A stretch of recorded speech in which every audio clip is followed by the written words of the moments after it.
Psychology వ్యాపార నిర్ణయాలను ఎలా ప్రభావితం చేస్తుంది?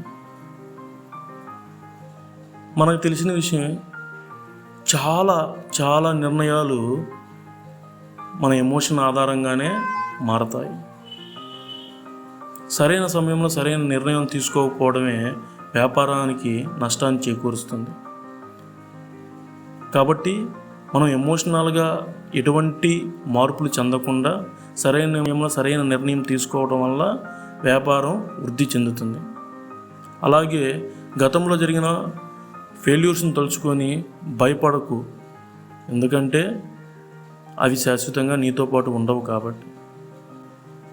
అలా అని ఓవర్ థింకింగ్ చేస్తూ అలానే ఉండిపోకు.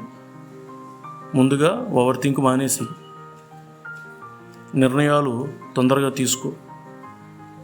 ఓవర్ థింకింగ్ వల్ల నిర్ణయాలు కూడా ఆలస్యం అవ్వచ్చు, దీనివల్ల వ్యాపారం కూడా నష్టపోవచ్చు. అందుకే ఎమోషనల్ ఇంటెలిజెన్స్ అనేది ప్రతి ఒక్క వ్యాపారంలో కీలక పాత్ర పోషిస్తుంది. ఉదాహరణకు చెప్పాలంటే, పెద్ద పెద్ద కంపెనీలు నిర్ణయాలు తీసుకునే ముందు మార్కెట్ని చూసి కాదు నిర్ణయాలు తీసుకునేది, హ్యూమన్ సైకాలజీ బేస్ చేసుకొని నిర్ణయాలు తీసుకుంటాయి.